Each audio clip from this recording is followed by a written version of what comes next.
Allow the two children to have the budget. It's okay. Off your mind. It's okay. She off your mind. Like me. Chai! Now wow, people wey suppose talk truth to power don't off mic. And if we talk, now 500,000 they go summer us, call them hate speech. But fear not, my ego don't come. Ingo torchlight every corner, nooks and cranny of all these bad people where they spoil our country.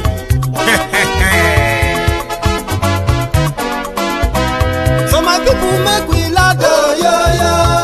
My ego don't come, oh, yo. My people make we shout, oh, yo. My ego don't come, oh, yo. My ego don't come, man of the masses, oh, yo. My ego don't come, oh, yo. My ego politico, my ego don't come, oh, yo.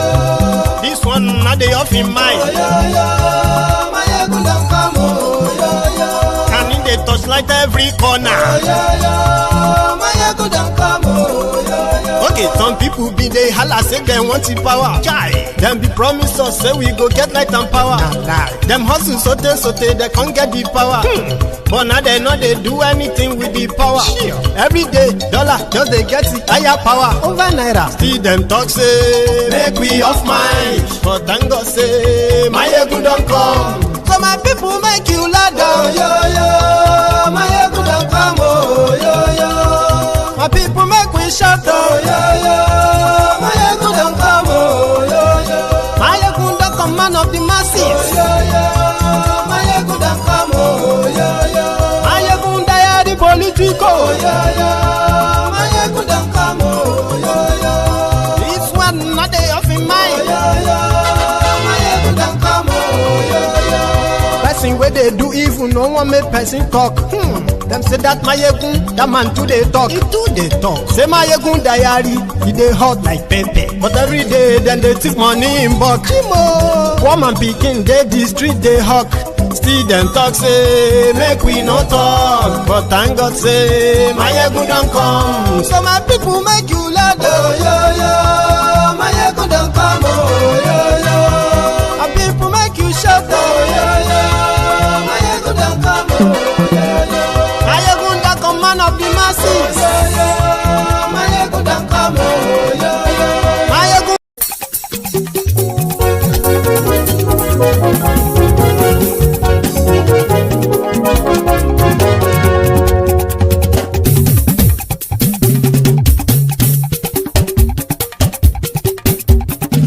My ego la wa mo la mo do.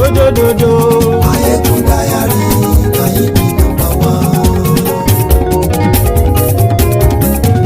Mayegun làwa mọ̀ làwọn tó jódodo. Mayegun diary náà ibi nọ́mbà wán. Mayegun ti dé o ọ̀rẹ́ ará ìlú.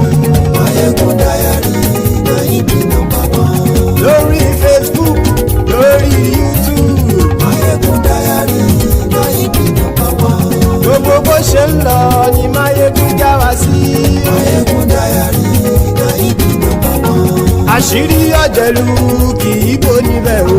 Mayegun diary náà ibi nọ́mbà wán. Bó bá ṣe eré àní Mayegun máa wí. Mayegun diary náà ibi nọ́mbà wán.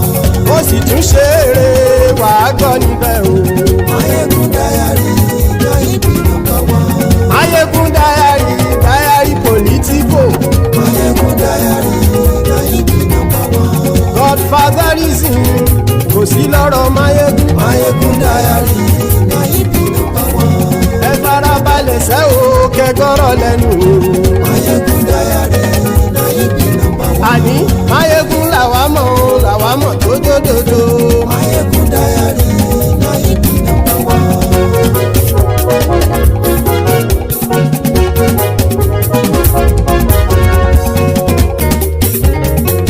Àní ẹ̀sùn rákì. Mayegun ti dé. Mayegun ti dé. Ọ̀jẹ̀lú ẹ̀sùn rákì. Mayegun ti dé. Àní ẹ̀sùn rákì. Mayegun ti dé. Lórí Facebook. Mayegun ti dé. Àní ẹ̀sùn rákì. Mayegun ti dé. Lórí YouTube. Mayegun ti dé. àní ẹ̀sùn lájú. Máyégún ti dé. Bọ́ bàbá gbé wúrẹ́. Máyégún máa wí. Àní ẹ̀sùn lájú. Máyégún ti dé. Ijó ìgbádìyẹ. Máyégún máa wí. Àní ẹ̀sùn lájú. Máyégún ti dé. Pẹ̀sìdó bá rúfin o. Máyégún máa wí. Àní ẹ̀sùn lájú. Máyégún ti dé. Hello, dear brethren. So, good morning to you, good afternoon to you, and a good evening to you from wherever you are joining us. It is Mayegun Live. And thank you so much for joining me. Please, as a quick reminder, after reading the caption of the broadcast, please remember to read the description of the broadcast as well. Then like it, share it, invite your friends, invite your not so friendly friends, and tell them to join us for another possible interesting evening. And if you have done that already, thank you. Yeah, thank you. So tonight, I also have for us collections of happenings. See, Nigerians are still talking more, not even just Nigerians. I mean, the other African countries, right? They are making mockery of Tinubu's displays in Turkey. Something that showed a gong, confused, shaky, call again, more or less like throwing everybody back to the 2022 craze, remember? So we saw him 2 days ago when he arrived at, what they call it, the arrival ceremony, parade, arrival parade or something. So where the president of Turkey, the Erdogan himself, was to welcome Kolu. Okay, but we have seen more, apart from him, stumbling or tripping and then falling in Ankara. So we have seen more where Kolu was supposed to observe the parade of honor or the parade guard between the two presidents while they sing the national anthems of the two countries, possibly other renditions as well, right? So Kolu struggled to take his steps on the stairs, just 3 steps like that. He struggled that Erdogan, who is also very old and older than Tinubu, had to hold him, guide him in a way. Then he managed to get off the steps. Then he had to kind of observe this guard of honor in a way. So that too, I actually have to show you for you to understand. So you've seen that, Abby? No, that won't be funny. It will actually be the part where Nigerians who are watching, were so surprised, like, God, what's going on? That is where we're going to start from this evening, and the other expressions and what have you for people, reactions. This President Tinubu arriving.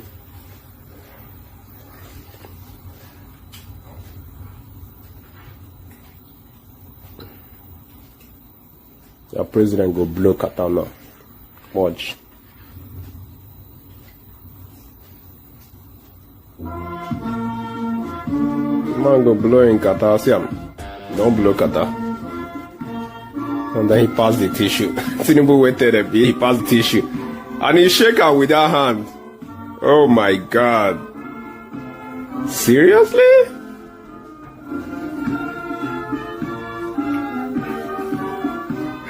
If not Tinubu blow this Qatar, the man go shake him. That's the question.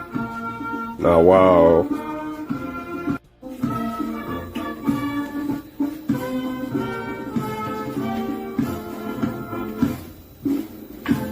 See.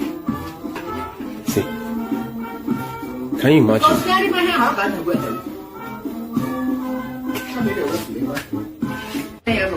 And the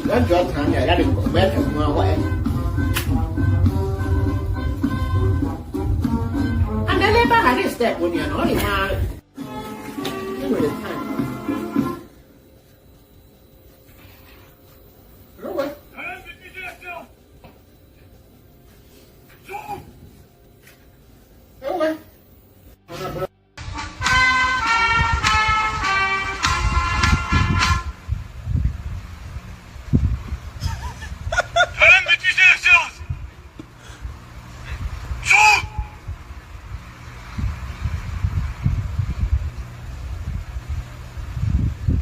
This President Tinubu arriving. You know, so people like Abiku Dagburu, who said this is not really an issue in Turkey, that the people in Turkey are so happy, like they are over the moon for having Tinubu around. Only some mischief makers, you know, those who are like reading meanings into all of this. Apart from those who just want to laugh, normally, right, it is not even a laughing matter. If you care to understand, it's not a laughing matter. That's the president of Nigeria. Okay, he is old, he is a sick, and of course, senile as well, a partly demented guy too.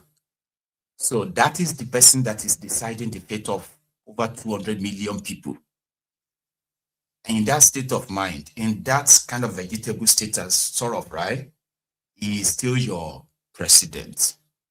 And that's more or less like the picture of the country. So it fell after that encounter. That was after then, kind of like a step. Really, really felt bad. But it continued the program in a way. So Kolu, disoriented, confused, shaky, and all of that stuff is getting ready for 2027. And it's likely just going to have his way too, or his own handlers. So that's the first part. So the second part of the chat this evening is the update on what Soludo started in Anambra.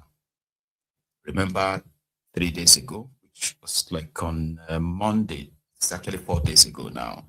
So Soludo went to Onitsha main market, and after hearing that, they were observing what is called the sit-at-home, something that he vowed, like his fellow governors in the eastern part of Nigeria, to end it. Okay, simply because he's been hijacked, or people have been forced to sit at home and all of that stuff. There is nothing like that anymore.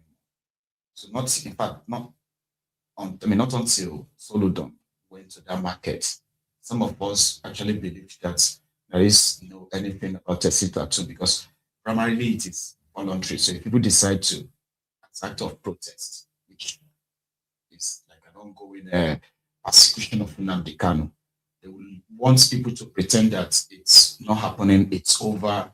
There are those who are like, no, it is not. So if the traders choose to sit at home when nobody is actually forcing them or being under attack, if they decided to open their business, and if they are under attack, as people are targeting them, if they refused to lock their shops on Monday, right? It will be the duty of the government to provide security for them, and protect them from those that want to attack them, not punish them, right? So Soludo felt like his own authority is undermined in Anambra, so he went to war. So he locked so he actually shut down the entire markets. And this time it won't be just for a day, it's going to be for a whole week. And since then, the traders themselves have been on the streets, protesting, calling on the governor. And it's been like that for the past 3 days, at least. So this morning, Soludo released a statement he called, what did he call it? An address to address the state of things. Let's go back to Anambra. Very happy New Year to all of you. Well, this is a short press conference just to clarify a few matters. on the issue at hand. I want to say on Monday, the 26th day of January 2026, I drove down from Alka here. Well, after prior warnings, because we had actually informed all markets in Onitsha, especially main market, that they must be open or they will be shut down. Drove through the streets. In some place near Wuse, the traders were laying, we took effort for us to even drive through because the traders were on the road, trading, busy, everywhere else bustling. Then you drive to main market, a government-owned market, which is the largest market in West Africa, and the place was under lock and key, except a few shops that were open and so on. And we decided to shut it down for the remainder of this week, and it will remain shut down. This is a struggle for the soul of Anambra's future. Like almost 80% of the people have given us mandate to protect and promote their welfare and security. And that we must remain committed to doing 24/7 every day. Because Monday is almost the most important day of the week. That's when suppliers, the people demanding for goods, that's when they must go and open up. So if you are not opening, people are opening, relocating elsewhere. That's what we mean by the cost to the state. The place will keep getting down and down economically. And like I said before, we're not going to train our children in the 21st century by going to school 4 days a week. Absolute nonsense. And this, of course, obviously, has stopped. We're going to open the schools, and we're going to take the same measures. If you are running a private school, if you are not open, I'll come and slam it and lock it up. Because we've given you the permission to operate there as a school. And in Anambra, the school days are Monday through Friday. For the sake of this state, for our children, for these poor people, poor traders, poor farmers, and who depend on these markets being open, we cannot have this. So the struggle is to save the economy of Anambra, secure our future, save our children, keep our markets open, and reassure our investors who are pouring in now that Anambra is not a 4-day week. It's a 5 or 6 day week. We need to reassure everybody. We are open for business. Anambra is certainly one of the largest economies in Nigeria. You can't count 1 to 5, and you don't count Anambra State. A time comes when you must either stand up for truth or be drowned. We don't want to deal with this and pull out the full weight of the law. But if we are pushed, we are not even shy to deploy them. Under normal days, on Mondays, you are everywhere, playing in the streets. That's the day now you go for sporting. That's the day you have neighborhood meetings, and you say it is sit at home. You're not sitting at home. It's now calculated economic sabotage to bring down Onitsha, to bring down Nnewi, to bring down the economy of the state.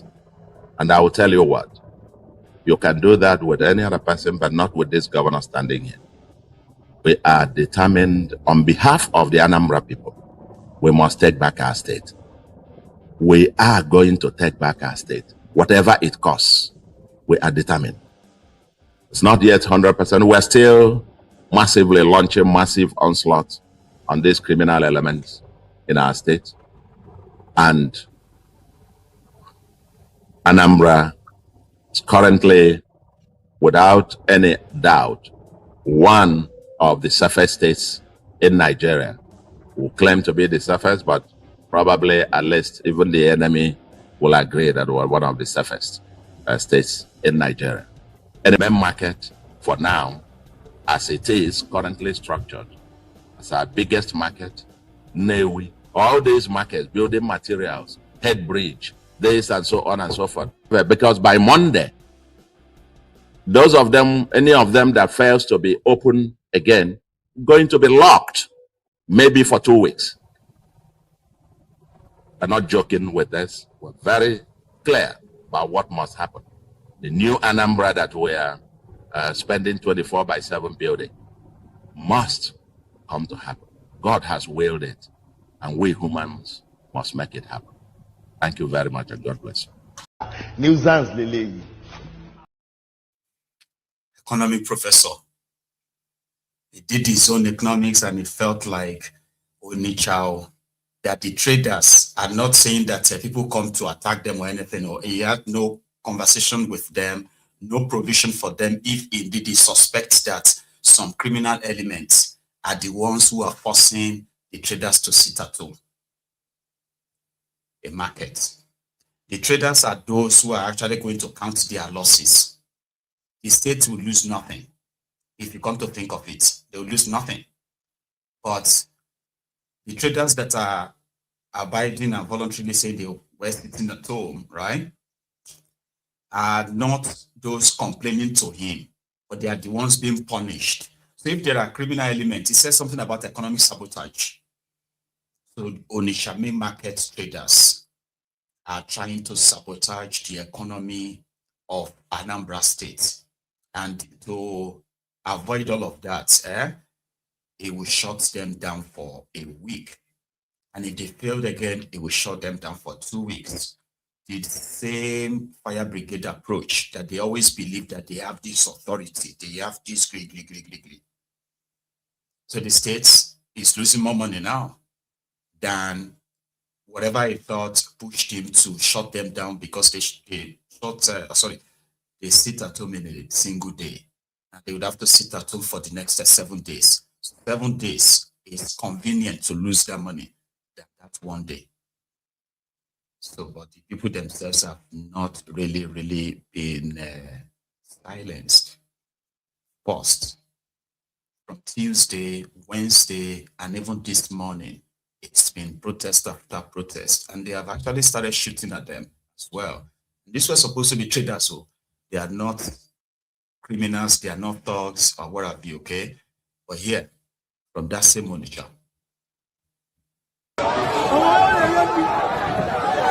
Red bridge blocked. Onitsha to Asaba blocked. No way in, no way out. Onitsha to Asaba blocked. No way in, no way out. Stand still. Stand still.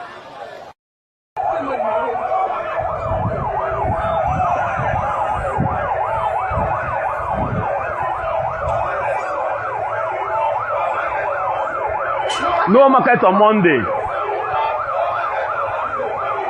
No market on Monday. Yes, so. No market on Monday. Confirm.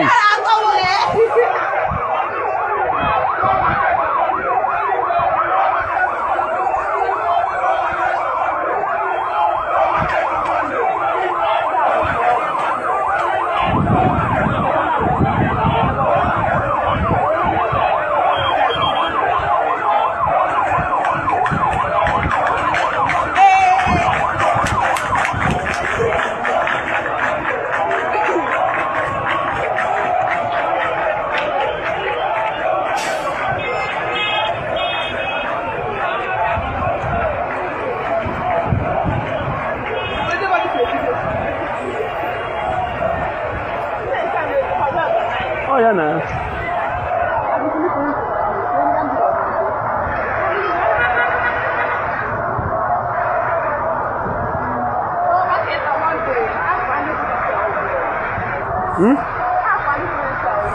Yes, ma'am.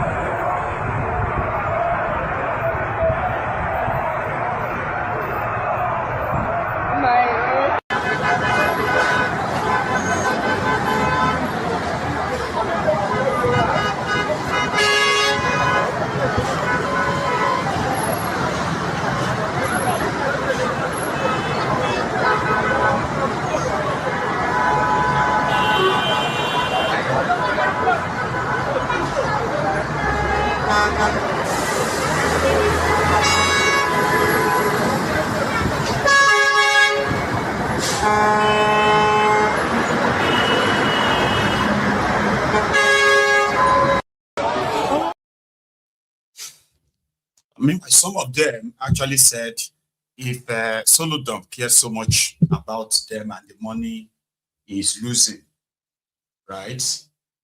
He should provide them security rather than use the same security to come and intimidate them, harass them, and continue to threaten them, right? In this clip. He later met them today, by the way. But yeah, Soludo, I mean, one of the traders, right? Fellow businessman, this main market. I now contribute. ENE I will to contribute for the growth market. Our tax set on us because we're here by now. Excellency Soludo. I'm a Latinate of them, but I can't want the above us. I am a risky our life. Whereby I read a minute of that. I went out second in I work on the Candia, the Kuma people. When I said that now we're going to have a couple. I'll be your hotel with a good guy. I am at this office in on email.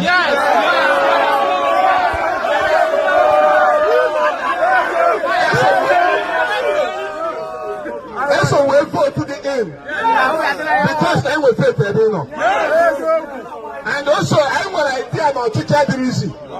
Now, to voice the end, I get the corner of church. Or to put in there with advice. Bundi to I may be your church again. Here I am put the best thing in short term. No market for where I feel like Southeast stand. I brought the best idea.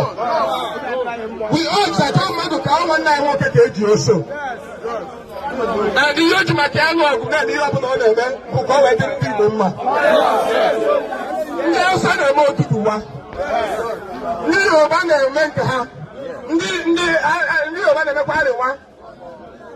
I believe that in the end, I'm not the other without getting our rights. I said, there's friend I need one, and I did. I said, oh, I want to go Igbo. And when you're not going to Nigeria,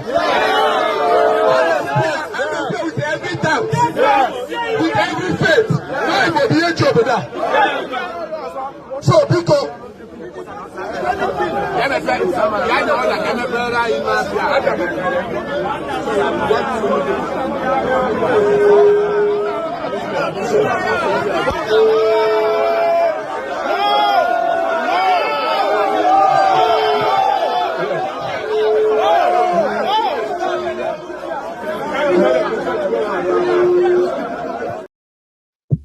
So provide security for us.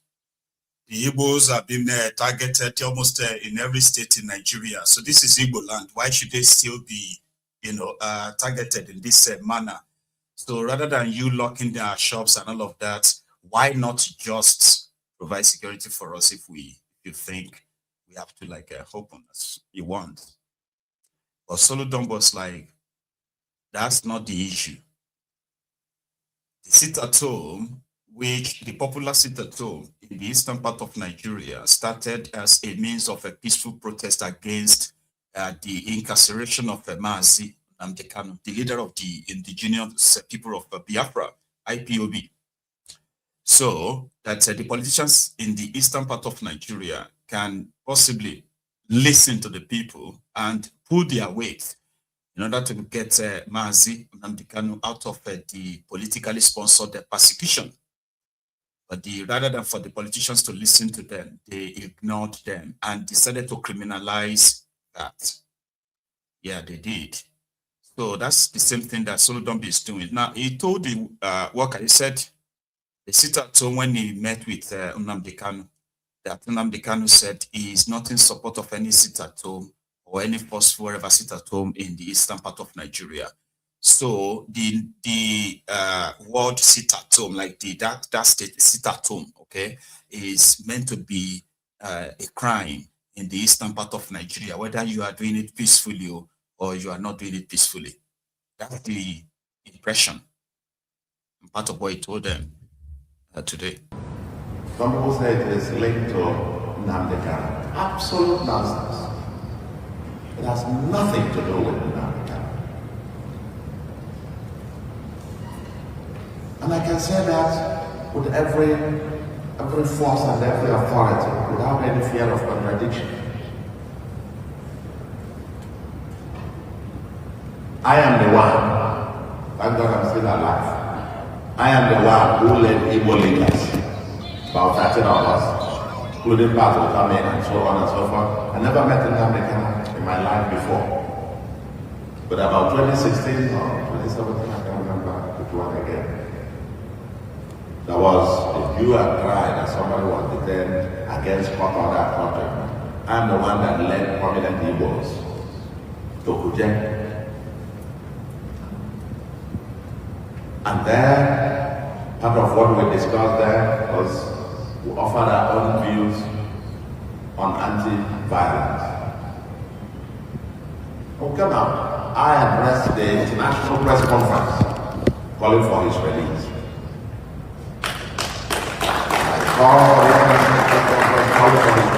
And subsequently he was released.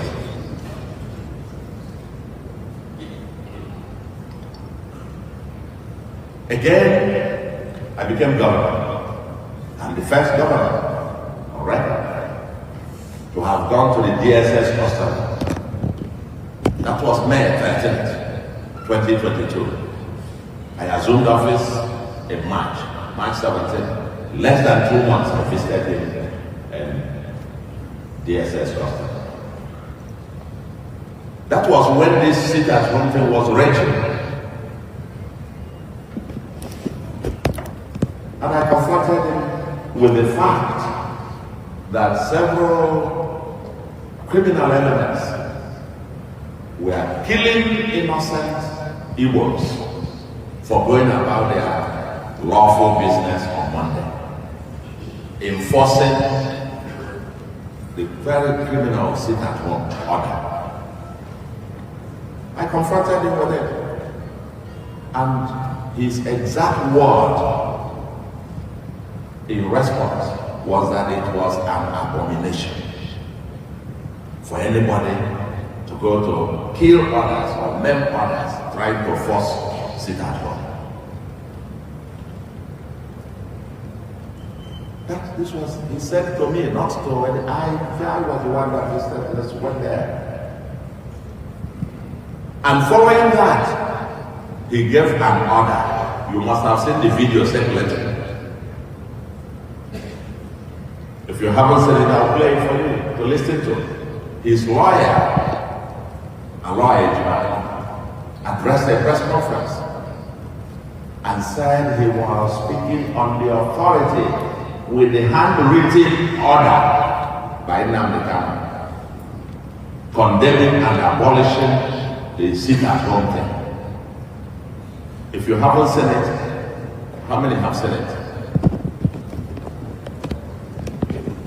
Only very few of you have seen it. We will circulate it and you will see the lawyer speaking on his behalf. His lawyer, a lawyer, on the 23rd of July, 2023, 2 months after I visited him,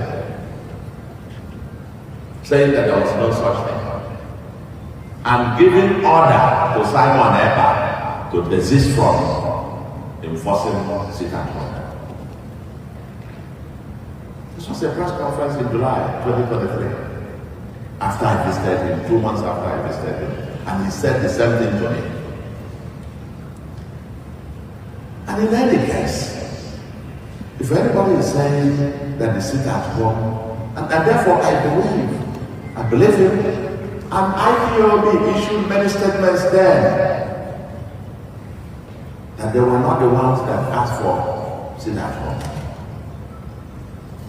And I believe them, and I want to believe them.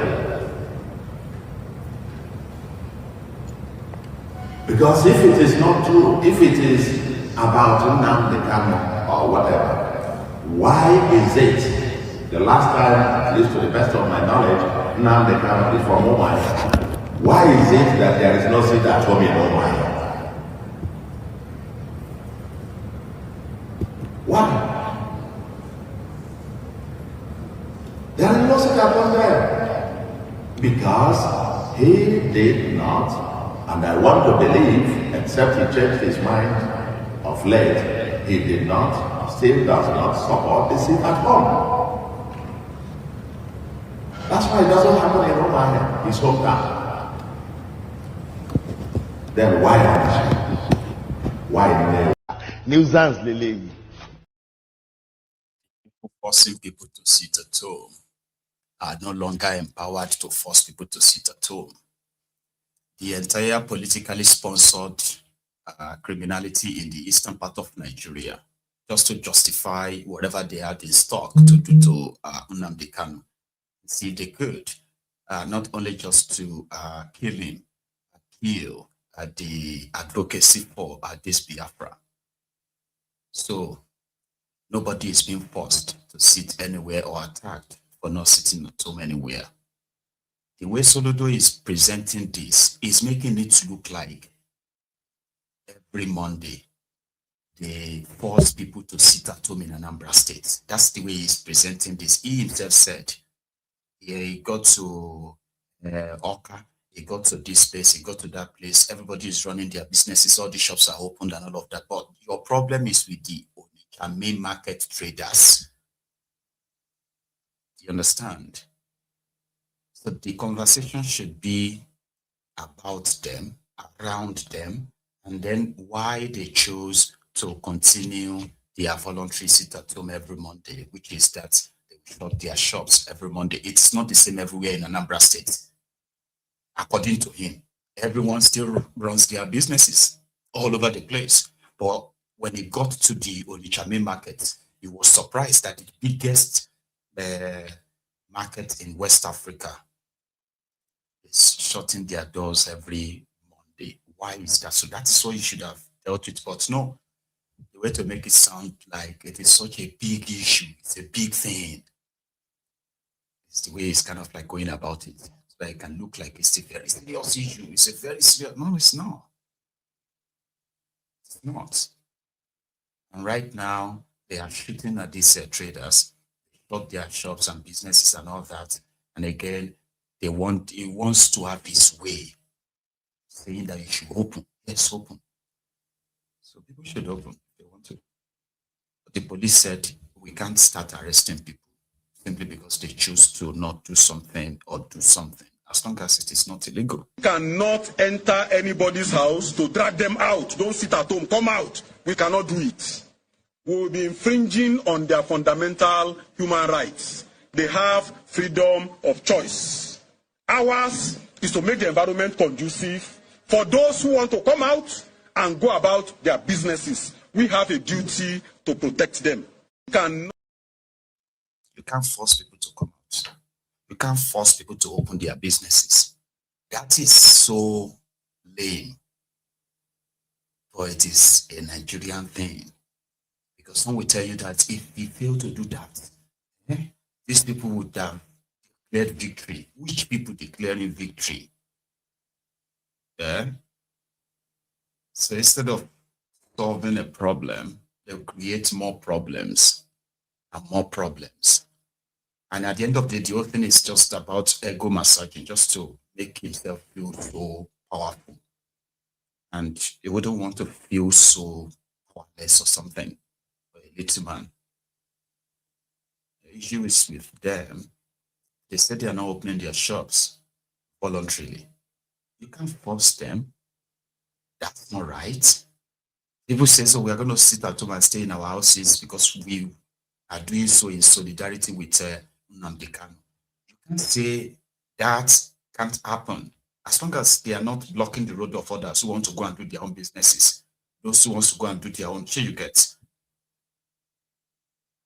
It's this Nigeria fire brigade approach.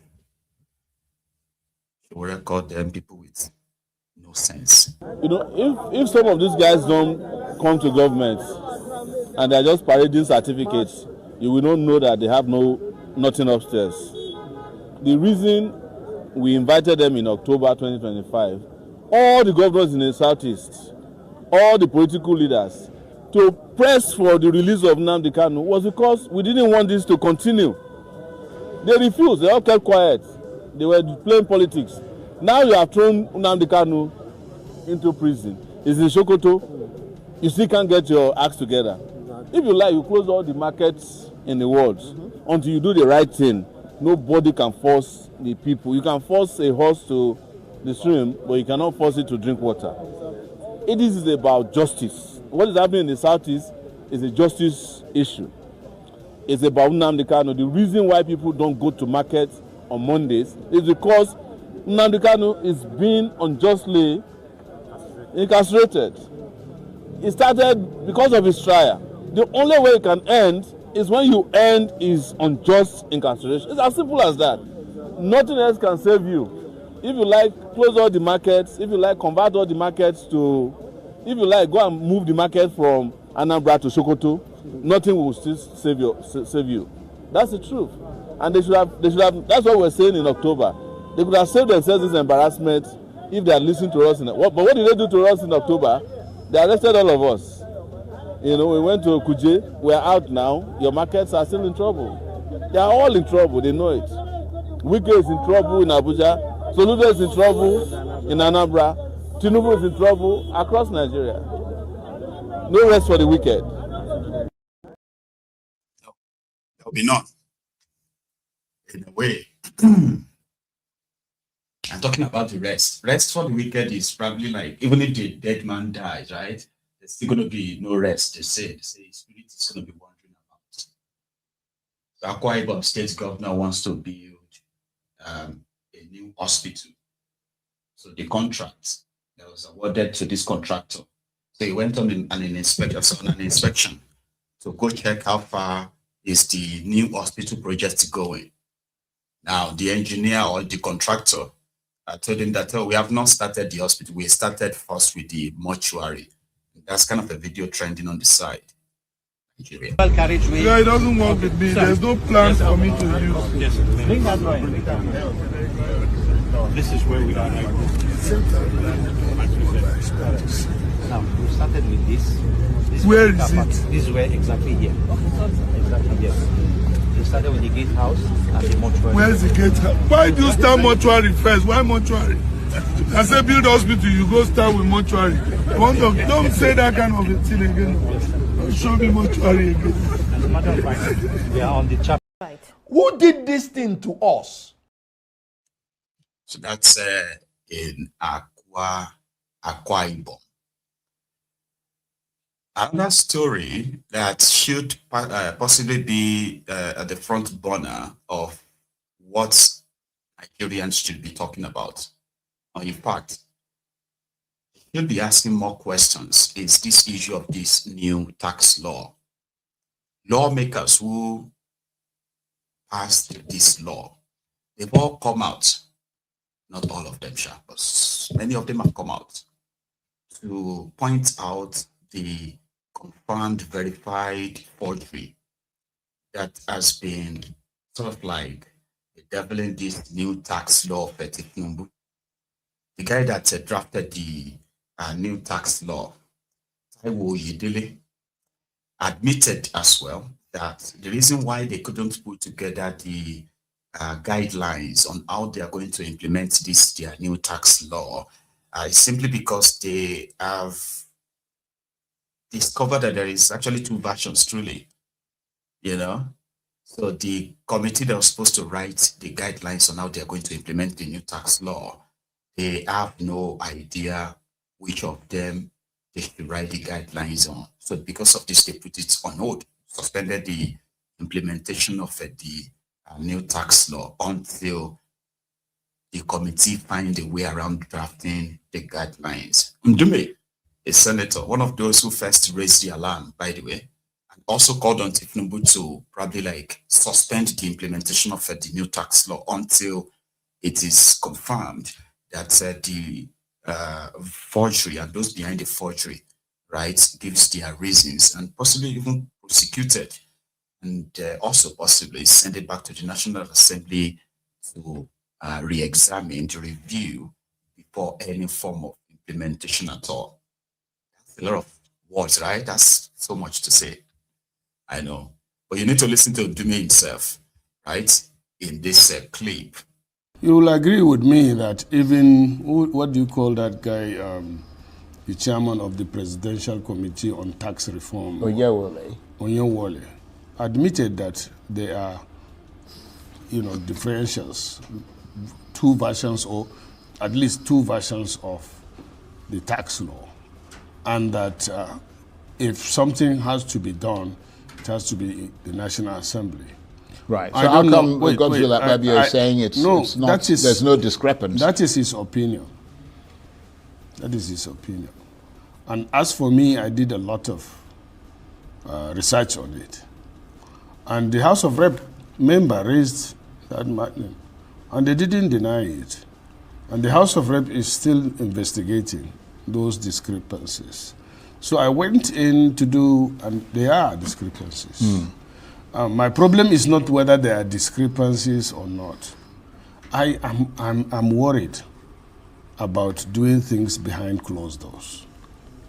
This is government of the people, for the people, and by the people. And for God's sake, why would you hide anything, even if it is personal, if other people have interest in it, like you, in your house?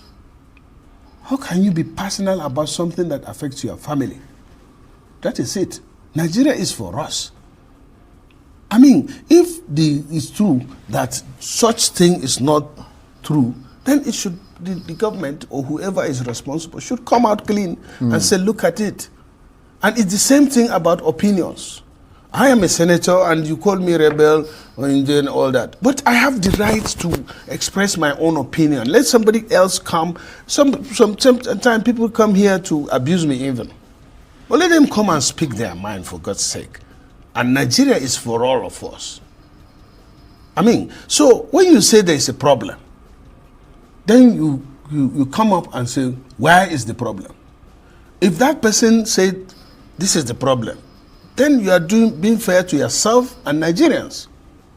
I am one of those that called on the president first.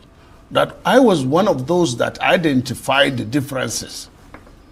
And I called on the leadership to say, look, there is a problem here because what we passed is not what the president signed. So why do you think Babio is saying there's no discrepancy? I'm not Babio. So I know, but I'm asking, you're in the, I mean, you were there in the National Assembly. No, I was not there. I went to pray, I think, when he said all this. You went to the loo when you chose to go to the loo at that time. No, it's not that. I would have told him this. I'm surprised.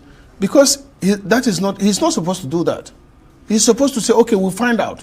Set up a committee, but the House has done that too, to find out. Well, you can pick up on it tomorrow, though, can't you? Or whenever next year. No, I'll talk to him. Right.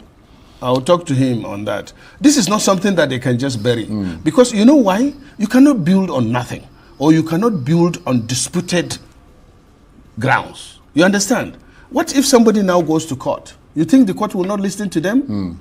And I mean, the way they are going about it, up initio, is full of contradiction, full of, controversy. So what do you think they should do? They should be more open. And this beyond being more open, do you, I mean, because they've already, it's now been implemented. No, it's not being implemented.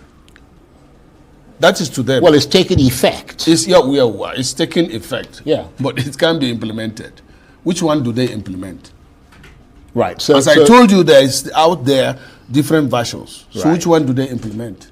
And if you implement the one that is not favorable to me, will I call that a law? Yeah, no. but what if they said that the bits that have discrepancy, because it's not the whole thing that has discrepancy, that they will look at those again and put them on hold, whilst the rest of the tax regime will go into force? Laws are not implemented discretionarily. That is where they got it wrong. You can't, as you now just said, once you pass a budget, you have no discretion but to follow it. You don't have even the right to add anything to it, but as passed by the National Assembly. You see, these things that they take lightly means as if they are taking Nigerians lightly. And some of these people, they have personalized some of these things. Like my problem with this guy, the chairman, or what do you call his name, Olu Lawyer, is it? Olu Lawyer. He's so arrogant about this thing, as if it's an... No, you don't do that. There are many Nigerians. This thing is for Nigeria. If Nigerians say they don't want tax unanimously, what will you do about it? You can't. The president is president of Nigeria. He's a servant of the people. Thank you very much. We Nigerians are not the servant of the president. Talk less of his aide. You see how arrogant he is? I mean, this thing is going to fall on them if they don't. You will agree? It's a matter of time. So, which part of the law are they going to be implementing? Well, time shall tell. Here is a new thing, by the way. We are being made to believe that the ADC and their coalition coming together, they will present an alternative, sort of like a platform or alternative choice to Nigerians away from whatever APC is doing to them now has done, and including to replace Tinubu. That's the impression they are giving all of us. I don't think any of that is as real as they want you to see, all right? There are a few things that are beginning to come to light, but I am going to hold on that, okay, first. And let's see what the ADC stalwarts are saying. Aregbemubo Baba Kabiru, the man that single-handedly bankrupted the whole state in the history of Nigeria. As corrupt as Nigeria is, there's never been any state that publicly declared bankruptcy until Aregbemubo Baba Kabiru became their governor. Also, for the first time in the history of Nigeria, okay, I have heard unpaid salaries, but I have never heard unpaid half salaries before. He is also the same guy who negotiated with a section of the workers in the state to be collecting half salary because the state was bankrupt. No thanks to him. Okay. But today, right, after serving Bokuwari and others in this same APC, Egbekegbe, Aregbemubo Baba Kabiru is now the secretary of the ADC. And some are already saying that their body language and the rest of that is to continue to pitch Atiku for a reason, so that the likes of Peter Obi, especially Peter Obi, can finally be politically trapped. Something that is a little bit, crazy, but we'll come to that. Aregbemubo said he is not a loyalist to man, he is a loyalist to a cause. So the cause, democratic cause in Nigeria, and those who fought for it, and those who are now witnessing what Tinubu and others they are doing to democracy, would agree that, it is not wrong not to be on the side of Tinubu, or rather on the side of the democratic cause. And nobody should, by any means, be deceived by the governors that are decamping to join APC. They won't save Tinubu in 2027. That's what Aregbemubo said. He said APC controlled Lagos State, and yet Kolu was beating blue-black in Lagos. That nobody should be deceived or by any means, okay, be swayed by the Tinubu's approach towards his 2027 in the face of the monumental failure in the country, his government too, right? Aregbe? You must commend your better app too for allowing you to speak. Though I listened to Fahimi and particularly Shibuki on the issue of loyalty, we must ask ourselves: is it loyalty to a person or loyalty to a cause? I come from a tradition that believes that you must be loyal to a cause, not to a personality. And I'm clear on this. And I don't want to be misunderstood. It doesn't mean you don't value support. But it is to a cause that loyalty must be, because that's what is in. That's what cannot fail. As humans, we have to we can interact, we can relate on principles, on causes, on ideas. And once depart on those things, we are going to separate. There's no to it. And I want to quote one of us who said when it was being screened, and he said it. may our loyalty never be tested. So it's easy, it's quite easy to talk about all of these things and get away with it. In any way, I still want to say something more. Something is going around in Ghana now, which is worrisome. To those of us who are Democrats or who want to be genuine Democrats, about the fact that 30 governors are supporting a party, and for that reason that party is undefeatable. And I laugh. I laugh because the recent statistics in Nigeria does not support this. And I want to use the opportunity of this microphone to let Nigerians know that the last election in this country and the result from that election never support this particular belief. In the first instance, I was about to say, if the party to which the governors are defecting are so sure, let them commit to a free and fair electoral process and see what will be the results. That's the first solution. The second solution is to say, and I'm going to use to result from two zones. Just two zones. To puncture this argument that when you have governors with you, you are sure of victory. I will use result from two zones. I can use from all zones. I will actually result from two zones. Southwest and Southeast. To puncture this argument that governors determine electoral functions of parties. Southwest, APC controlled all the states except one. One, please, at that time, one. Only Oyo was PDP. I'm from Southwest. You are from Northwest. I said, no, 23. No, you want to name them APC Lagos? No, don't worry now. She been him to talk. I need to talk now. I say APC controlled all but one state, which was Oyo, and the maximum performance of that party in that election was 55%. 55%. Other parties come back to the rest. But that is not all. Don't worry yourself. I know how to talk. You are giving the microphone. And I want to use the microphone to the maximum advantage. Well, don't worry. However, in that zone, which was the old zone of presidential candidate of APC had 55%. The other parties could together to the rest. But that is not all. The safest, presumably for that election, state for the APC was Lagos.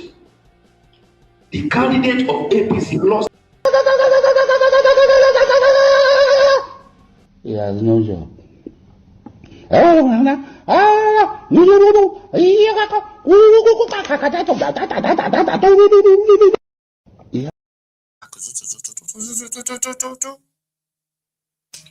Anyway, they are the people who are going to get called out of that office.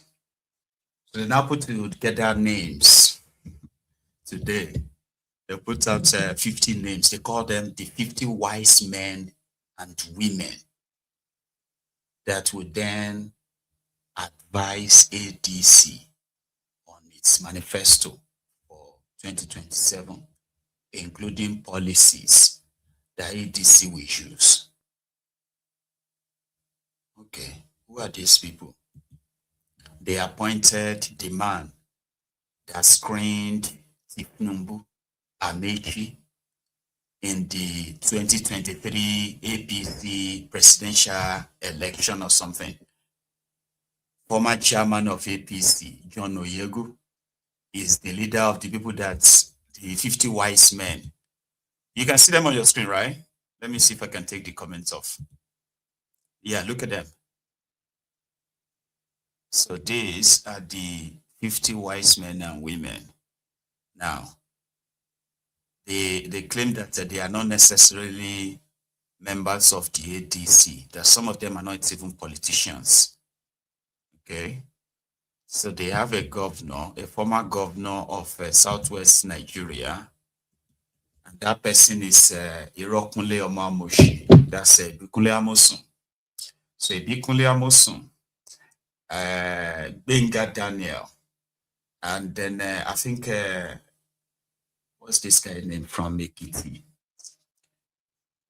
Fayewon, Kayode Fayewon.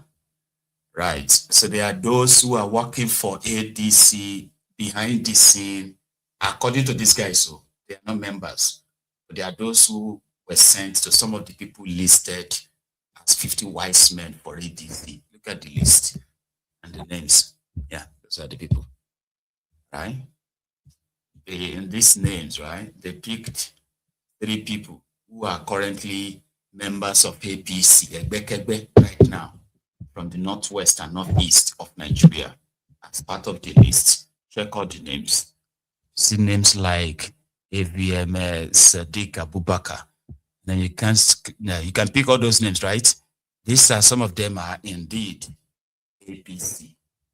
So if ADC that is believed to be plotting on, or if these guys who are plotting to make Atiku the presidential candidate, which then is going to lose to Tinubu, and then after that, Atiku and most of them, they will go and join APC. They will leave this ADC of the thing, and by then, with Obi and others who probably are promising one term, let's do one term, they will become irrelevant. So Atiku, at the age of 81, at the age of 84, would then be positioned to, if he's still alive, he will be positioned as APC candidate in 2031, where you are going to have all these generics, or what do they call them, theatrics, in quick succession. Bokwari, Tinubu, Atiku. Sounds like a conspiracy theory, right? Well, why would ADC name some of the APC loyalists as their 50 wise men and women? Some of them are now going out to say, I was surprised that my name was there. Remember Shonaya? That woman that, you remember Remi Shonaya, number 33. Her name is number 33. She said she was never contacted. She was surprised to see her name as a member of APC wise men and women. When they asked Bolaji Abdullahi, very simple question, hang on, what is the ADC ideology, by the way? Most of us in the party can say, oh, politically speaking, this could be costly. We cannot, so that's what happened. It's not, we are not saying that they are members of our party. Would they be drafting that policy on? You are going back to the last conversation. No, I'm just asking. Because this fellow, or these people, will be working based on a certain ideology. Yes. What would that be? I don't know what you mean. They've not gotten a brief. I don't know what you mean. I don't know what you mean. When you say they will be working based on certain ideology, don't they have a brief or something? They will have their brief. Okay. They will have their brief, and the cardinal, the cardinal in all of that will be that how will the ADC improve the lives and livelihood of Nigerians? How we want to build a policy system, a policy framework that put Nigerians, ordinary Nigerians, at the center of everything that we will do. Malam Abdullah, is that what you want me to say that whether we will be socialist or be capitalist? What is your party? What is your party? I told you the last time that we don't. So people don't see you as a coming together of confused people who just want to grab power. Well, I mean, that's your opinion. You are saying no, it I'm now. asking. I'm not happy to so say that people don't see you. It's a question. Okay. I'm asking you to establish what your party is so that people don't see you. I've said it very clear. And what you are trying to do is to goad me into giving you a label, and I'm saying I'm not going to give you a label. Our party. You can use your label, but what I've told you, it is very clear. It is very clear what I'm saying, and if you allow me to explain as briefly as I can, then most of us in the party. You are too funny. They are socialists. They are capitalists. They are what do you call them again? They are fascists. They are what again? And everything like that actually represents the type of politicians you have in Nigeria. Because they are the ones that will be promising you free things, give you free water, I'll give you free electricity, I'll give you free This, free that, when you know they won't give they won't give anything. You get that now? So, but they are always experts in socialism, in capitalism, in democracy, in this, they are all experts. And because they are actors, they can play any role. It's just that not every generation is going to be comfortable with that, at least not the obedient, or those that are identified as obedient. Did you see one of the first lady who flagged him and said, I was never consulted? She responded to him after and said, you can't even be bothered to call me and apologize. You're writing bullshit on Twitter. This is exactly my point. But is it his fault? When Atiku is calling 56-year-old man young, what fucking young? Age expectancy in Nigeria is 54. He has already done 2 years past his life expectancy for Nigeria. And they are calling him young. It's bullshit. And this is, to be honest with you, this was one of my issues when I head of the coalition. But you know, sometimes they said you have to work with the devil. As far as I'm concerned, we're basically working with the devil. But there is a but. The issue is that they thought that if we join ADC, we will stop calling them out on their bullshit. That's what they thought. And that's why they're surprised. Because they think that we're like the usual political jobbers. You see something wrong, you say nothing. That is not going to work. It hasn't worked. It will not work. If you run a system where you see something is bad and you say, oh, because this person is in my party, I won't say anything, that's bullshit. You need to be called out. If you don't like being called out, do not step up. You see how they've been begging God's will, and even Omar, yes, even myself, they say, oh, come and join politics. We're like, we are not the politics type. Why? Because we will say exactly what we want to say when we want to say it. And that is how every citizen should be. Why are you worshipping people who are supposed to be working for you? They are supposed to be working for us. We are not supposed to be taking instructions from them. We should be allowed to say whatever we want to say, whenever we want to say it, and they must take it on the chin and adjust. Don't come and tell us, oh, you know, it's a new party. Let's just be this. Fuck you. I don't want to hear that shit. I don't care how much of a new party is. The same way they tell women, what you will not take 10 years down the line, do not take it one day down the line with somebody you call your partner. They need to understand that there's stuff that we will not tolerate. And we will open the Anyash before APC even has time to do so. Have you guys noticed that APC is not even laying into Balaji? Do you know why? Because we've already harassed him for his bad behavior. And that's how it's supposed to be. The Nigeria that I grew up in, people will tell you if they did not train you at home, they grace us outside. Have you seen that TV interview? A very simple question that Bloody Shehu, that's not even considered a proper interrogator like Rufai, asked him simple question. Simple question. What is your ideology? He's stammering like a little twat. Babes, people should just ride on. Anti-Dukes! These guys don't know. These guys don't know.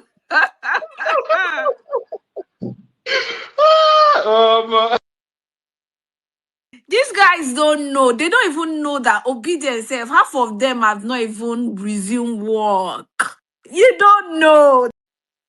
Did you see one? Gen Z.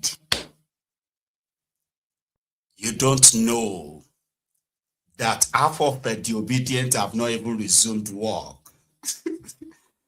Because one thing is that the other side are saying that the obedient are not respectful.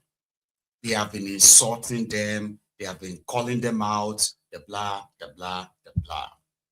And the more they complained, the more this obedience keeps calling them out. Like, we're not going to shut up. We know you guys. We are going to dine with the devil. We just want you to know that it's not us that should be careful. It is the devil that should be careful of us. Yeah, that's Gen Z for you. And they are willing to rock at the boat. And some people are even saying that the Peter Obi himself is very much like the hostage of the obedient, in the sense that he doesn't really control them like some of these criminal politicians who claim to control the thought of their followers, that some of them actually like, you know. Others are like, that's not how to play politics. Politics is that you have to be you know, you have to be pretending, and then you have to be pretentious, right? You have to be corny, and you have to be somebody who is a little bit like more like a chameleon. You want to have headway in politics. But these ones are like, we are tired of all of that. Like, they are tired. So you guys are not going to do this, your usual abracadabra, then expect that you are smart, because that's what you normally do. So you'll be called out, and yeah, fine. If this whole thing is about Atiku, right, then it is better for Akolu to continue.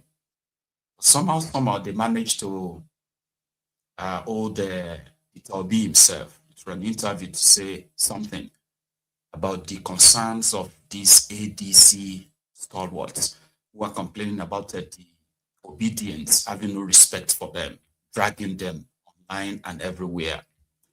Peter Obi said, no, those who are dragging the people or dragging the coalitions are not, they are not obedient, they are criminals who are pretending to be obedient.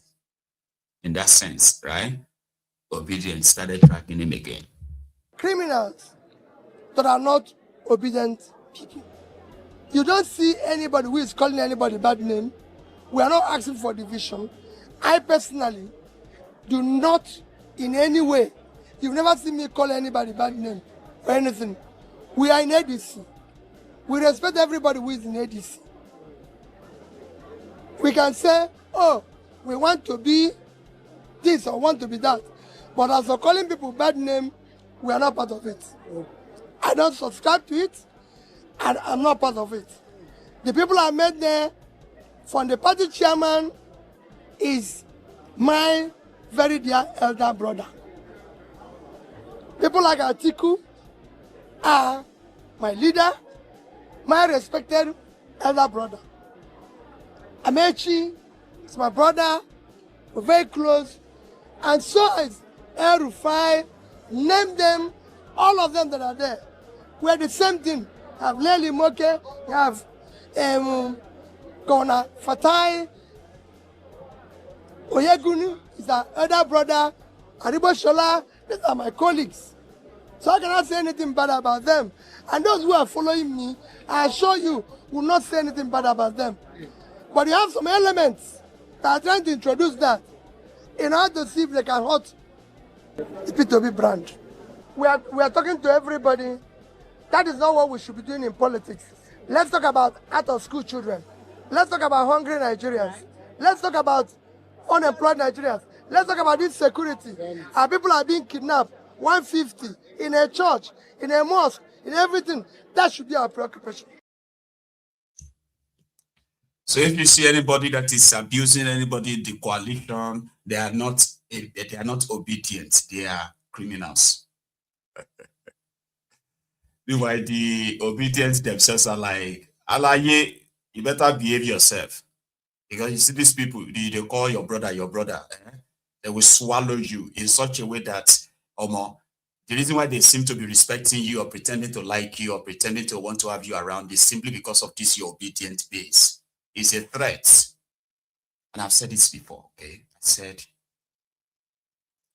you see that obedient, the reason why I always kind of like root for them on my Egun's Diary Political, it's this. It's not because they can upset the election enough that here you get that they can make Peter Obi president. No, I'm far from it. But they have the motivation to start a revolution in Nigeria, and the establishment, they are aware of it. You know why is that? There are those who are convinced that they can elect Peter Obi or elect anyone that they choose. But this time, let's say Peter Obi because it's the one that is named after the obedient, or the obedient is named after him, right? So these are people who believe that if election is free and fair, that Peter Obi would defeat anybody. See, that singular belief is enough to ignite a revolution. The last time, even they themselves shook, or should I say, they shook themselves in the sense that when they were doing all their mobilizations all over the place, obedient, people were laughing at them, they have no voters card, blah, blah, blah, blah. They did the kind of work that the regular political structure would do. They canvassed, they canvassed for votes, they mobilized their mates, registered them for election. They did everything. They, campaigned all over the place. They contributed money, moved voters to places where they are supposed to vote and all that. But then the INEC struck. So for the first time, a lot of them who were like first-time voters as well, they were confused. They had no idea what to do. They thought that was just it. Get your voter's card, go to police station, vote for your own candidate, and then they will announce the results. And that is it until that election happened. And some of them were just wondering, like, what's going on? They had no idea. They had no clue on how to react. They're in the majority. Unfortunately, that gap, that window, was the window that the establishment used in consolidating their hold on to power. See, such people that have been underrated before is underrated again. Trust me, it is not just going to be what you witnessed in 2022, 2023. It's actually going to be bigger than that. And right now, the first thing is to ensure that Peter Obi never becomes the candidate of any major political party in Nigeria again. That's the motive.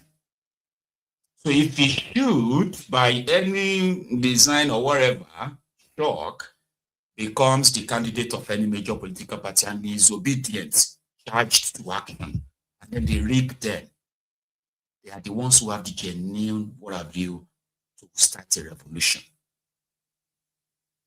They have the number. They have the record of the failure, or have the system sort of like betrayed them. And it's going to take, not even Peter Obi can stop them. That's why I keep giving them that leverage, And I like it when you continue to write them off. So the politics they want to play now is to make sure that this Peter Obi is lost in the shovel. If he's lost in the shovel, the obedience probably will never be a threat anymore. A lot of them will just become so disinterested in the whole thing. And that's all they are working towards.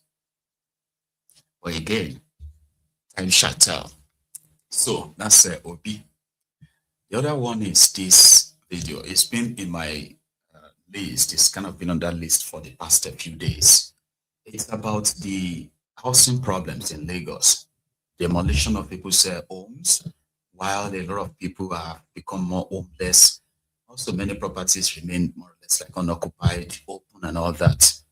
But the State's House of Assembly, the state government is planning to spend over 60 billion naira in building houses for Lagos State House of Assembly members in Abuja. What is the correlation? Abuja, Lagos.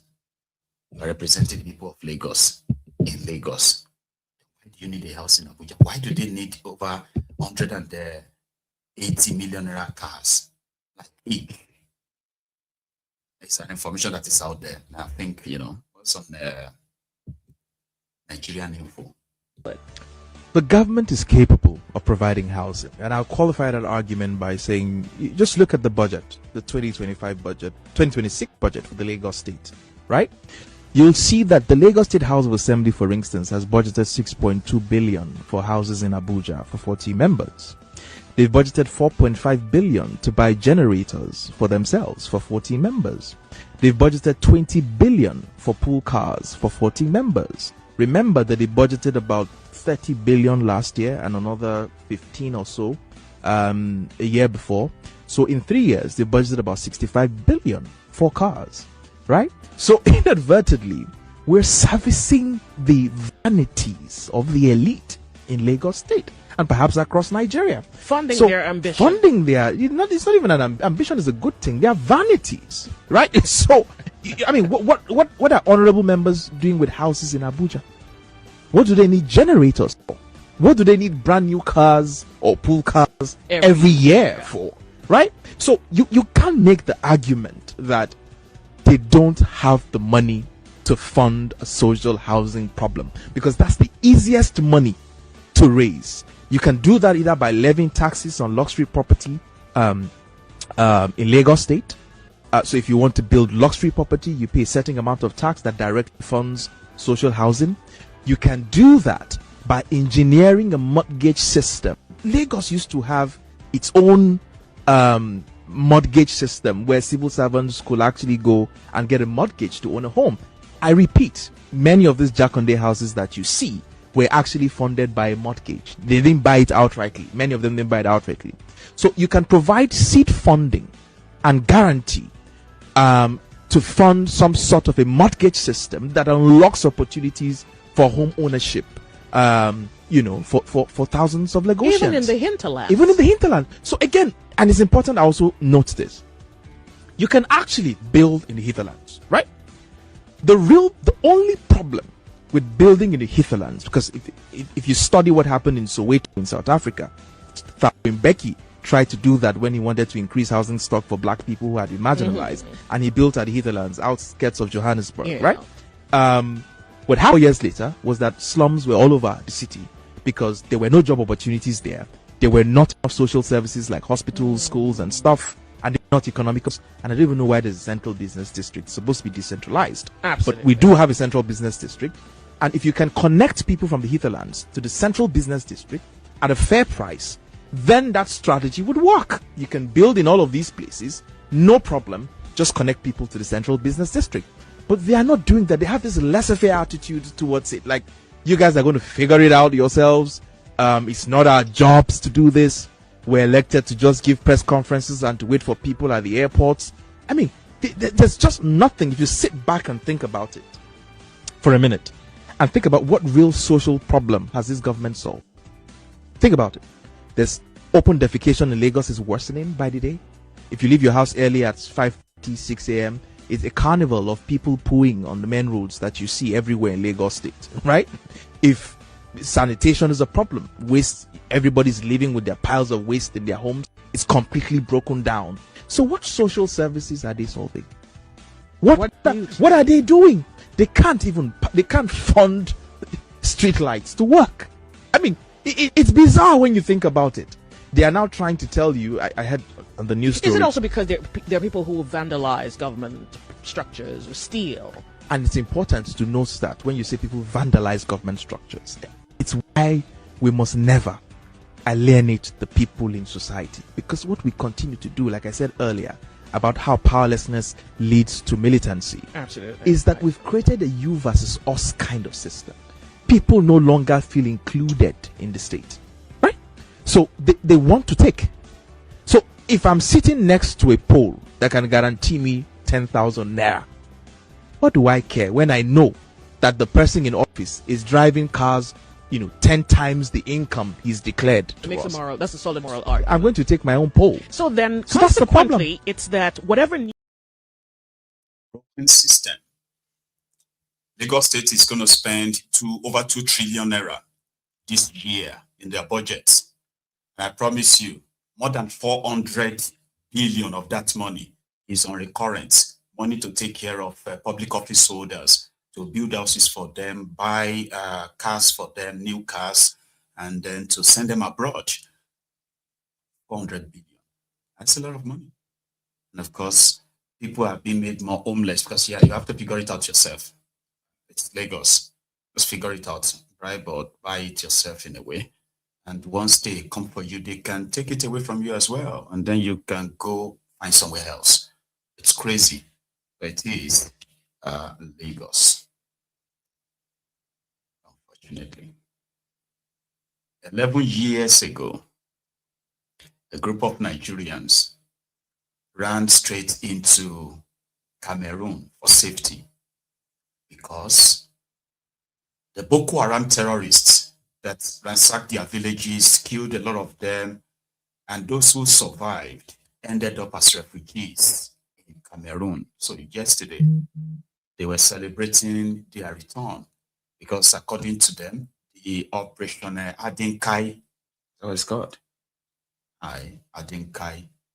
So it is the military operation to sweep this particular part of Borno State, the border with Cameroon, to clear them of all these terrorists. And they've done that.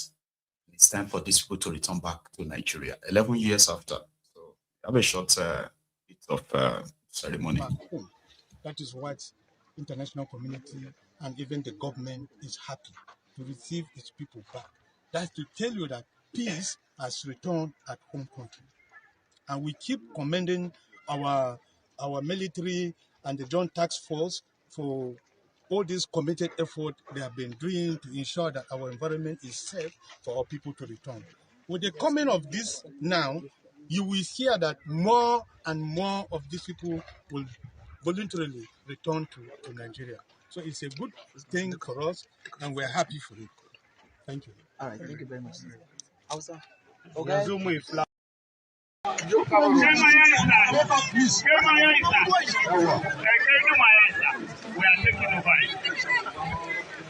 Sannuku jama'a, kawunin mu ba wanda na zo na samu bane ba, wanda muka zo ta kai ma ka zo da mu ne.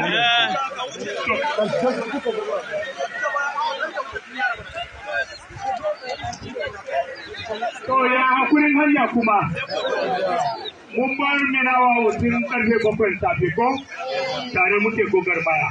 To mun gode Allah ya kawo mu kasan Fulka lafiya. Kun komo Najeriya, kun komo Goza. Mu gode Allah jama'a bayan shekara 11.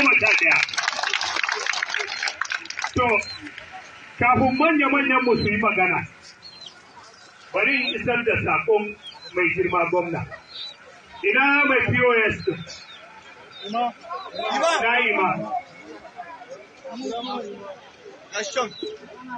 Ina Ima. So,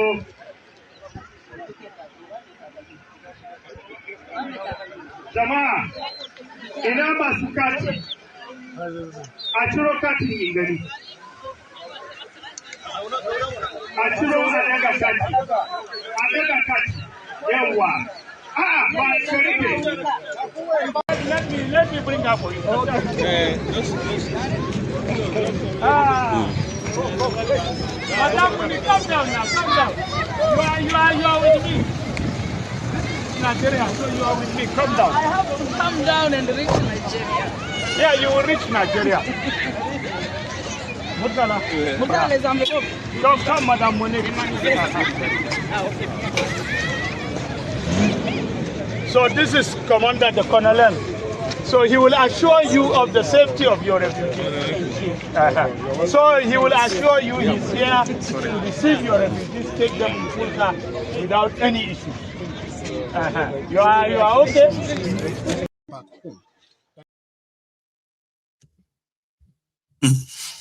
So that's the people of Akirawa, border crossing town, into a town called Epoka in Goza, local government area of Borno State.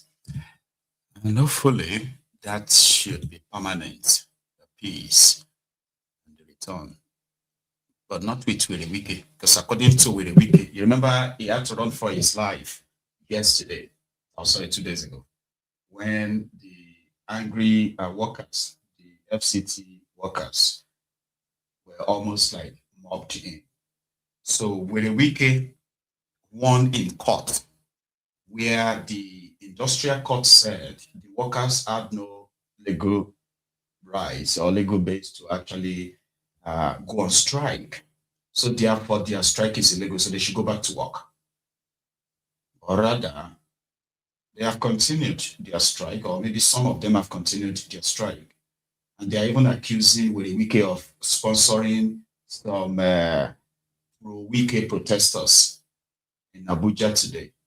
But here was Wike telling them that they are breaking the law and yeah, they may lose their jobs. And he also kind of explained what is done to avoid to avoid this face-off. But like some of them have been politically sponsored to make them look bad. Yeah, if you're not in their book, or if you're not dancing to Wahike tune, then you are being sponsored by some people. They are enemies. Yeah, to the Abuja workers. No hope to be permanent secretary or even the head of service. Today, the staff are the ones enjoying it. Nobody has said before this period, and now I know why former ministers, like you said, you complain. But when this minister was there before, they did not do anything. The problem is that staff are those who do not want political leaders to be able to improve the lives of the people. I challenge anybody. And I tell people, how much does FCT get? FCT gets 1% of the allocation to federal government. So if federal government gets 1 trillion in a month, what FCT will get is 1%.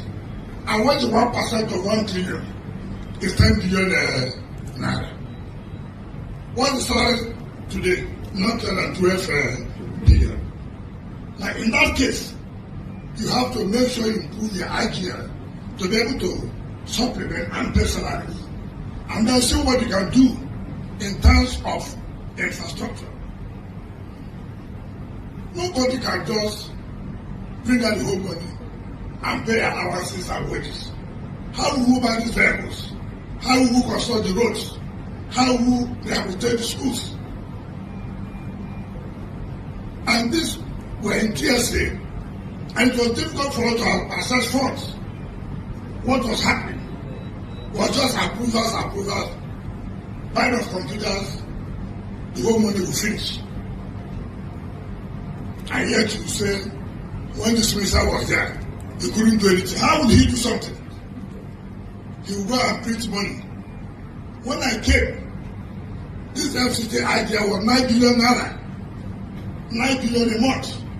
Today, by the grace of God, we have hit not less than 30 billion naira every month.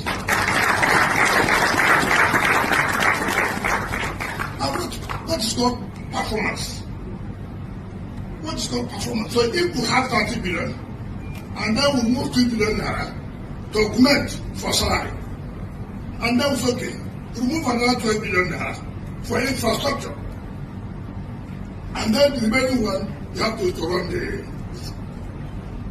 the moment you see 5 billion naira in account, you remember that something that was not paid in 2015, it is time that they will pay it. That is not the way. That is not the way it's supposed to be. So I appeal to you that the future of this country is on all of us. Mr. President is doing the best he can do. But you can also support by being progressive minded. So I appeal to all of you, forget this thing, you go and block the gates. Say you will not obey God. Okay. Let me advise you. It depends on whom you are dealing with. It depends. By the time we go for content of those who are blocking or those who wrote later that they will not obey the contrary, then you will see the difference. You will see the difference. When you don't take laws into hand, all you will say, okay, let's go and see who is wrong and who is right. And we are still open for dialogue. But nobody should threaten the existence of anybody. All of us are from this country. And we have right to stay wherever we want to stay. So I think all of you, senior staff, minor staff, and digital staff, nobody will sit to say, look, you're not entitled to do what you're entitled. Nobody will do that. Except that person will be an extremist. So I appeal to all of you to have any consideration and allow peace to reign around the development of our city. So on this note, I invite all of you to join us as we hand over these ambulances. No hope. That's a very wicked. And it's indirectly reading them the Riot Act. This is not about emotion and whatever. So yes, we are making more money now, but at the same time, we are spending the money on infrastructure. Putting money on the salaries, 2 billion. The rest, we are using that to run the city. So, if the government owes them and agreed to pay them, but he is not the government or part of the government that agreed to pay them, there's no compulsion to him now. Under the law, he's not done anything wrong and he's not going to pay them. That's the point. And those ones are saying, no, we're not going to go back to work as well. And then they also accused him of paying some people as Abuja workers protesting in support of Wike, as usual. You know, in Abuja, you can see people for hire. If you need protesters that you want to hire, they don't even need to know why you are hiring them. You will see all of them dressed up, including their children. Just pay them. These ones look like those, by the way. Thank you.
The supporters of Wike that posed as the Abuja workers who are in support of whatever Wike is doing. You see all of them there, they are waiting to be paid.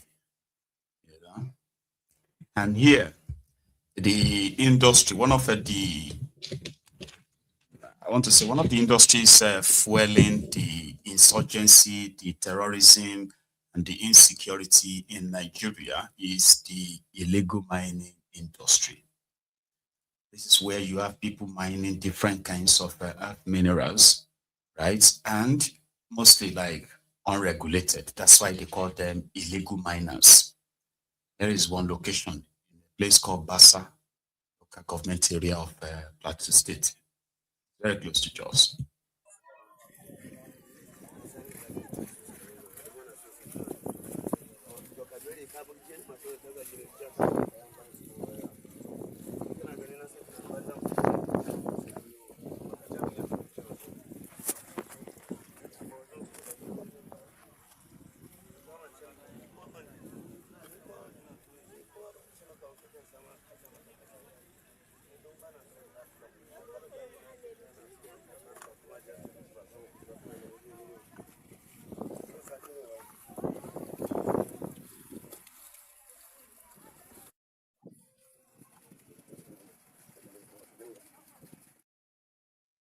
So they are mining the what is called the tin ore.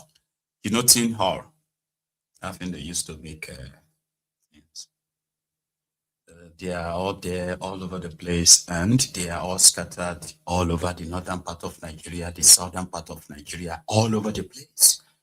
The government, I believe, don't even have the manpower, the resources, okay, to regulate and effect their supposed authority over these mineral resources. In some places, these illegal mining, they are mining other very much richer minerals, which require them to chase the people of the communities away. That is where you have all these terrorists attacking communities and killing and chasing people away. And years later, the community is so busy, not with people, but with mining activities. The government just look away and pretend that it's not happening in so many places.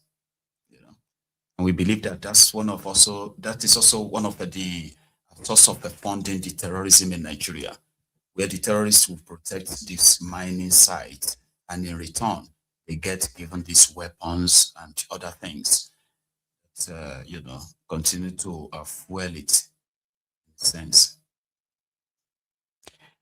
Yeah.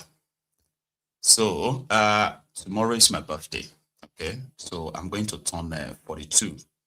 And therefore, I am also going to call it a night earlier today. I'm still probably going to show up tomorrow.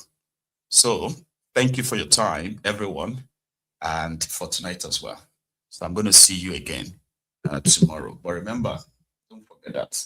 Like the broadcast, share it, subscribe to my channel.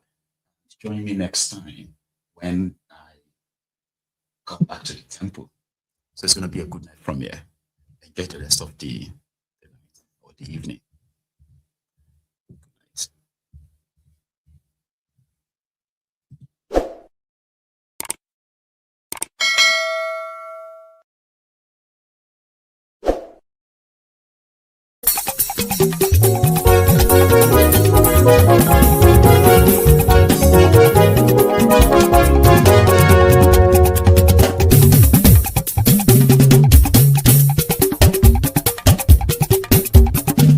Mayegun làwa mọ̀ làmọ̀ tó dòdòdò. Mayegun dayari Mayebi number one. Mayegun làwa mọ̀ làmọ̀ tó dòdòdò. Mayegun dayari Mayebi number one. Mayegun ti dé o ọ̀rẹ́ ará ìlú. Mayegun dayari Mayebi number one. Lórí Facebook lórí YouTube. Mayegun dayari Mayebi number one. Gbogbo bó ṣe ń lọ ni Mayegun já wa sí. Mayegun dayari Mayebi number one. Àṣírí ọ̀jẹ̀lú kì í bò níbẹ̀ o. Mayegun dayari Mayebi number one. Bó bá ṣe eré àní Mayegun máa wí. Mayegun dayari Mayebi number one. Ó sì tún ṣe eré wàá gbọ́ níbẹ̀ o. Mayegun dayari Mayebi number one. Mayegun dayari politico. Mayegun dayari Mayebi number one. Godfatherism kò sí lọ́rọ̀ Mayegun. Mayegun dayari Mayebi number one. Ẹ fara balẹ̀ sẹ́ o kẹgọ́rọ̀ lẹ́nu. Mayegun dayari Mayebi number one. Àní Mayegun làwa mọ̀ tó dòdòdò. Mayegun dayari Mayebi number one.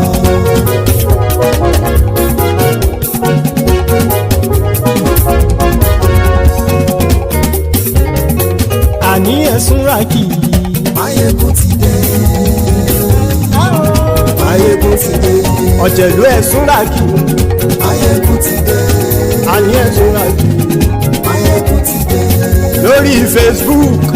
Mayegun ti dé. Àní ẹ̀sùn rákì. Mayegun ti dé. Lórí YouTube. Mayegun ti dé. Àní ẹ̀sùn rákì. Mayegun ti dé. Bọ́ bàbá gbé wúrẹ́. Mayegun máa wí. Àní ẹ̀sùn rákì. Mayegun ti dé. Ijó ìgbádìyẹ. Mayegun máa wí. Àní ẹ̀sùn rákì. Mayegun ti dé. Bí pẹ̀sìdó bá rúfin o. Mayegun máa wí. Àní ẹ̀sùn rákì. Mayegun ti dé. Bí gómìnà kówó jẹ. Mayegun máa wí. Àní ẹ̀sùn rákì. Mayegun ti dé. Ọlọ́pàá ti ń darí bá. Mayegun máa wí. Àní ẹ̀sùn rákì. Mayegun ti dé. Aṣòfin tí ń rúfin o. Mayegun máa wí. Àní ẹ̀sùn rákì. Mayegun ti dé. Òpùrọ́ olóṣèlú. Mayegun máa wí. Àní ẹ̀sùn rákì. Mayegun ti dé. ọ̀jẹ̀lú ẹ̀sùn ràkì. Máyégún ti dé. Àní ẹ̀sùn ràkì. Máyégún ti dé.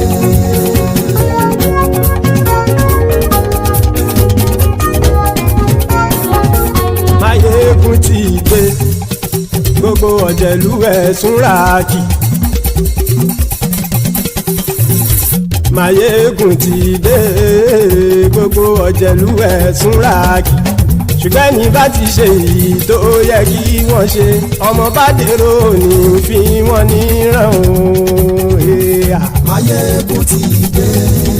Gbogbo ọ̀jẹ̀lú ẹ̀sùn ràkì. Máyégún ti dé. Gbogbo ọ̀jẹ̀lú ẹ̀sùn ràkì.